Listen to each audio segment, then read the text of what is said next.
Será que o celular não está acabando com a relação entre você e seu filho? A dádiva maior de ter alguém para chamar de meu é poder retornar à fase mais incrível da vida humana, que é a infância. É a possibilidade ímpar de estar ao lado de alguém puro, sem preconceitos ou maldade, que transborda amor, pureza, verdade e coração. Ter uma criança e ser de uma criança é definitivamente fugir do perigoso e pernicioso mundo adulto por alguns instantes. Seja o melhor amigo ou a melhor amiga dos seus filhos e conquiste a confiança, o amor e o respeito deles dia após dia. Engana-se quem pensa que o filho já nasce transbordando amores pelo pai ou pela mãe e que nada no mundo possa abalar esse sentimento.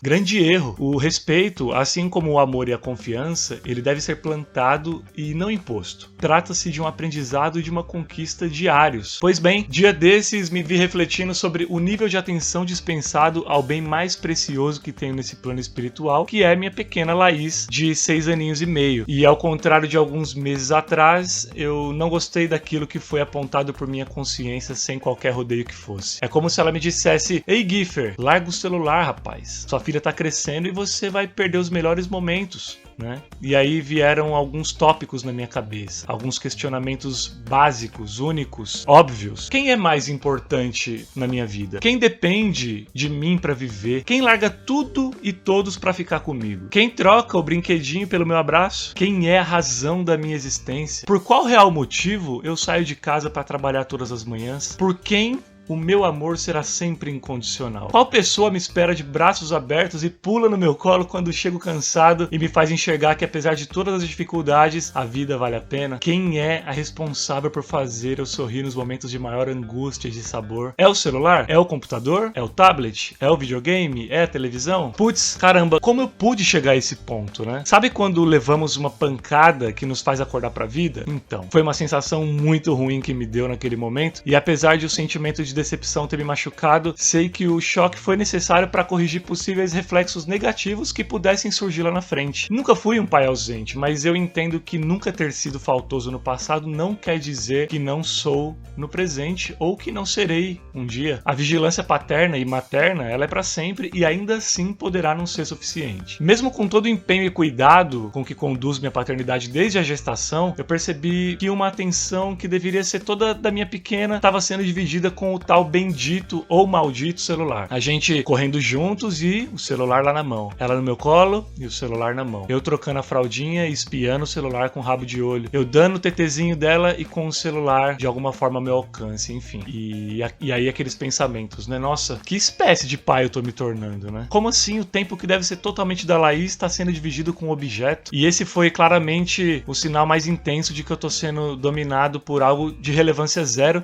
e o pior de tudo, de forma 100% inconsciente. Dificilmente a gente se dá conta do que acontece ao nosso redor por dois motivos específicos. Primeiro, porque a gente não tem o hábito de avaliar nossos erros e atitudes. E segundo, por ser muito mais fácil cuidar da vida dos outros. Fato é que, ao analisar o próprio umbigo, é quase certo que encontraremos situações altamente desconfortáveis e que nos causem vergonha. Entretanto, são ocorrências que têm papel fundamental na hora de nos melhorar também como pessoa, neste caso como pais, e possibilitar a chance de reaver um erro que lá na frente pode fazer toda a diferença na própria trajetória ou no futuro de alguém especial. No caso, a gente está falando dos nossos filhos. Sabe, Deus nos presenteou com filhos na base da confiança, por acreditar que a gente cuidaria e exalaria o amor que Ele próprio emana à humanidade. Então, como assim quebrar a confiança de Deus? O que eu vou dizer para Ele depois? Ah, Senhor, me perdoa, é que chegou uma mensagem no WhatsApp que eu precisava responder naquela hora. Ou... ah, Senhor, me perdoa, mas aquela selfie no espelho tinha que ser postada naquele minuto, senão os inimigos não veriam meu cabelo novo, meu óculos novo, enfim. Horas, como assim tratar como opção quem me trata como prioridade? Eu sou a prioridade da minha filha, e a ternura com que ela me olha é a maior prova disso. E você, pai ou mãe, aí do outro lado, também é a prioridade de seu filho ou sua filha. No entanto, será que vocês têm agido com um mínimo de reciprocidade, tratando os pequenos com a mesma importância, ternura, intensidade e respeito? Dentre as mais diversas fases da paternidade e maternidade, podemos destacar duas em específico. O sinal verde, em que temos a certeza de que tudo está correto e o pensamento em voga é: uau, sou o melhor pai, a melhor mãe do mundo. E o sinal amarelo, em que nos acende um pisca-alerta do tipo: epa, cadê o pai ou a mãe fantástica que estava aqui. Não é o filho quem vai trazer a notícia de que você está sendo um pai ou uma mãe relapsos. Esse é um start que precisa partir de nós mesmos por meio de uma reflexão sincera sobre o papel que estamos desempenhando em todos os âmbitos na criação dos nossos pequenos. Às vezes, não temos nem a dimensão da falta que estamos fazendo e o nosso maior inimigo é o tempo, uma vez que a sua fugacidade age de forma extremamente cruel e quando acordamos já perdemos os momentos mais incríveis da vida. Aliás, esse tipo de autoanálise deve ser feito periodicamente enquanto o filho viver.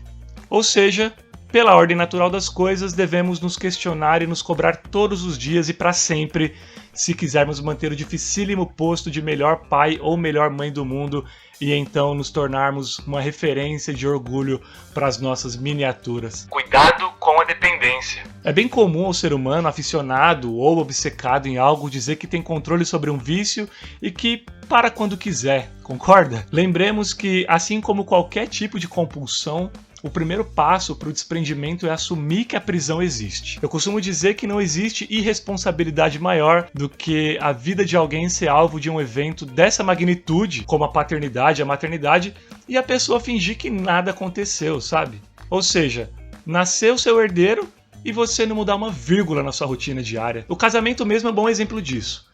A partir do momento em que você subiu ao altar, é preciso esquecer a vida de solteiro e se adaptar à nova realidade a dois. É uma questão de respeito e responsabilidade. Não é opção, é obrigação. A grande diferença entre o casamento e o nascimento de um filho é que o matrimônio pode acabar e o seu cotidiano voltar a ser como era, ao contrário da paternidade e da maternidade, que é sim para sempre, querendo ou não. Não importa o motivo pelo qual seu telefone toca.